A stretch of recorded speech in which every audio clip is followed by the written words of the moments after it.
സർക്കാരിന്റെ മദ്യനയത്തിനെതിരെ ശക്തമായ പ്രതിഷേധമാണ് ഉയരുന്നത്. വീര്യം കുറഞ്ഞ മദ്യത്തിന് ടാക്സ് കുറച്ചത് വഴി വി.ഡി. സതീശൻ സർക്കാർ ആരെയാണ് സഹായിക്കുന്നത് എന്ന ചോദ്യം പ്രതിപക്ഷം ഉന്നയിക്കുന്നുണ്ട്.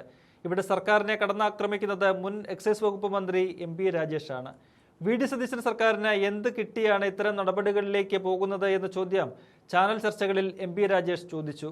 റിപ്പോർട്ടർ ചാനലിൽ നടന്ന ചർച്ചയിൽ ഈ വിഷയത്തിൽ പോരടിച്ചത് എം.പി. രാജേഷും കോൺഗ്രസ് നേതാവ് ജിൻഡോ ജോണുമാണ്.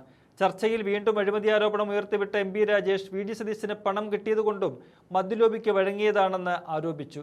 തനിക്ക് സംസാരിക്കാൻ അവസരം വന്നപ്പോൾ എം.പി. രാജേഷിനെ ഇടംബലം തിരിയാൻ സമ്മതിക്കാതെയാണ് ജിൻഡോ ജോൺ കടന്നാക്രമിച്ചത്. ഉമ്മൻചാണ്ടി സർക്കാർ പൂട്ടിയ ബാറുകൾ തുറന്നതുവഴി മദ്യനയം അട്ടിമറിച്ചത് പിണറായി വിജയൻ ഭരിച്ച സർക്കാരാണെന്ന് ജിൻഡോ പറഞ്ഞു. എന്ത് കിട്ടിയത് കൊണ്ടാണ് അന്ന് പിണറായി വിജയൻ ബാറുകൾ തുറന്നു കൊടുത്തതെന്നും ജിൻഡോ ചോദിക്കുന്നുണ്ട്. 11 മണിവരെയായിരുന്ന ബാറുകളുടെ സമയം 12 വരെയാക്കി കൊടുത്തതിന് എം.പി. രാജേഷിന് എന്ത് തടഞ്ഞു? മദ്യനയം അട്ടിമറിക്കുകയും മുട്ടിന് ബാറുകൾ തുറക്കുന്നു LDF സർക്കാർ ഈ നാട്ടിൽ മദ്യം ഒഴുക്കിയെന്ന് ചൂണ്ടിക്കാട്ടിയ ജിൻഡോ ജോൺ ഇതിന് നിങ്ങൾ കൈമടക്ക് വാങ്ങിയോ എന്നും ചോദിക്കുന്നുണ്ട്. ജിൻഡോ തിരിച്ചടിക്കുമ്പോൾ ഉത്തരമില്ലാതെ പതറുകയാണ് എം.പി. രാജേഷ് ചെയ്യുന്നത്.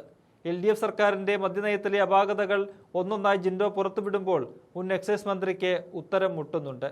ജിൻഡോയുടെ വാക്കുകൾ കേൾക്കാം. ഈ LDF-ന് ഇത്ര ആക്ഷേപം അവർ പറയുന്നുണ്ടല്ലോ, ഈ വീര്യം കുറഞ്ഞ മദ്യത്തിന് നികുതി കുറച്ചു എന്നുള്ളത്.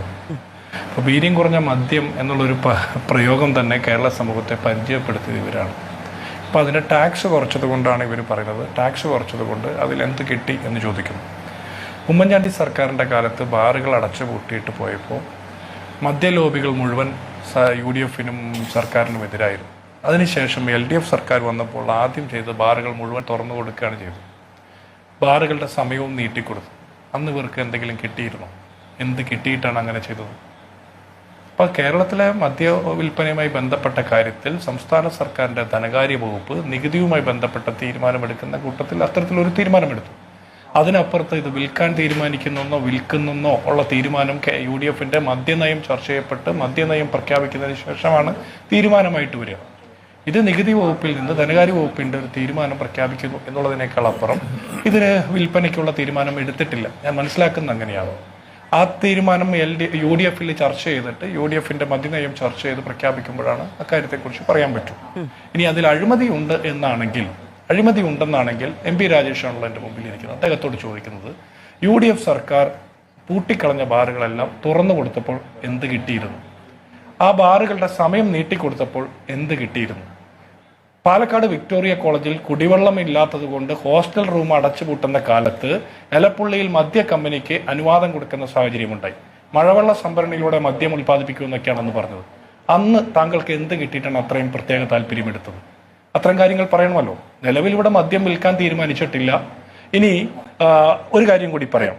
ഇവിടെ ഇപ്പോൾ ഇലക്ട്രോണിക് വെഹിക്കിൾസിന്റെ ടാക്സ് കുറച്ചിട്ടുണ്ട്.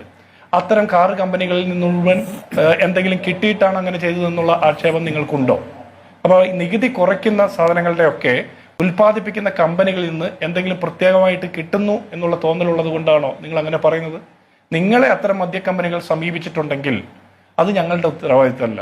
നിങ്ങളെ സമീപിച്ചിട്ടുണ്ടെങ്കിൽ ഞാൻ ഒരു കാര്യം ചോദിക്കട്ടെ മാധു, ഹോർട്ടികോർപ്പ് കർഷകരിൽ നിന്ന് ഏറ്റെടുത്ത പച്ചക്കറിയുടെ പണം കൊടുക്കാതെ ആളുകൾ ദുരിതത്തിലായ വാർത്ത നിങ്ങളുടെ ഉൾപ്പെടെ ചാനലുകൾ എത്രയോ വട്ടം കേൾപ്പിച്ചു. കേരളത്തിലെ നെൽകർഷകർ അവർ കൊയ്തു കൂട്ടിയ നെല്ല് സർക്കാരിന് കൊടുത്തിട്ട് അതിന്റെ പണം കിട്ടാത്തത് കൊണ്ട് അത് ബാങ്ക് ലോണിന്റെ ബാധ്യതയിൽപ്പെട്ട് ആത്മഹത്യ ചെയ്യുന്ന എത്രയോ വാർത്തകൾ റിപ്പോർട്ട് ചെയ്യപ്പെട്ടു. അന്നേരം ഒന്നുമില്ലാത്തൊരു താല്പര്യം മദ്യ ഉൽപാദനത്തിൽ എങ്ങനെയാണ് പ്രത്യേകിച്ച് വരുന്നത്? അന്ന് പറഞ്ഞു എഥനോൾ ഉൽപ്പാദിപ്പിക്കും എന്നൊക്കെ പറഞ്ഞു കേട്ടു. ഇങ്ങനെ പലതരത്തിലുള്ള ആക്ഷേപങ്ങൾ പറഞ്ഞു. ഞാൻ ചോദിക്കുന്നത് 175% ഈ നിരക്ക് കുറച്ച് നിശ്ചയിച്ചിരിക്കുന്നത് ധനകാര്യ വകുപ്പാണ്. UDF-ന്റെ മദ്യനയം വന്നിട്ടില്ല. ഈ നിരക്കിൽ മദ്യം വിൽക്കണമോ, ഈ വീര്യം കുറഞ്ഞ മദ്യം വിൽക്കണമോ വേണ്ടയോ എന്നുള്ള കാര്യം തീരുമാനിക്കുന്നത് UDF-ന്റെ മദ്യനയം വന്നതിന് ശേഷമാണ്.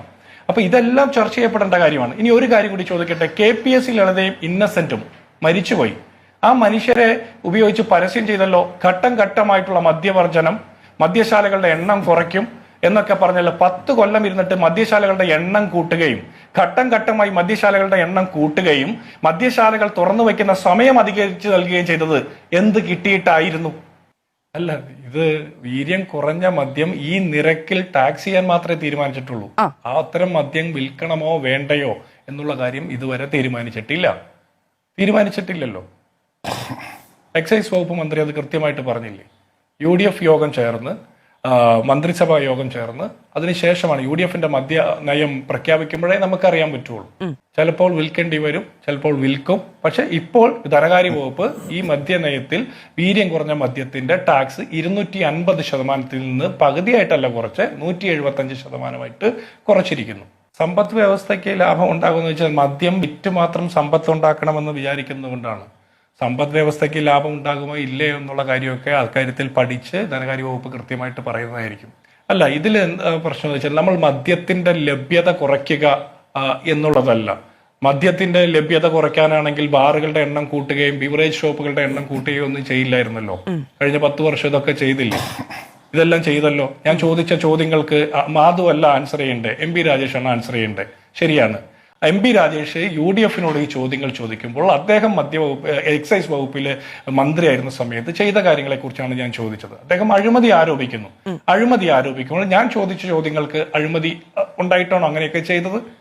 മദ്യത്തിന്റെ ടാക്സ് കുറയ്ക്കാൻ ഇപ്പോൾ കേരളത്തിൽ തന്നെ പൊതുമേഖലാ മദ്യ നിർമ്മാണശാലകളുണ്ടല്ലോ. കേരളത്തിൽ മദ്യ നിർമ്മാണശാലകളുണ്ട്. അതുപോലെ തന്നെ നമ്മുടെ ടൂറിസം മേഖലയുടെ വികസനത്തിന് വേണ്ടി മദ്യം അനിവാര്യമാണെന്നാണ് മുൻപിരുന്ന സർക്കാർ പറഞ്ഞിട്ടുള്ളത്.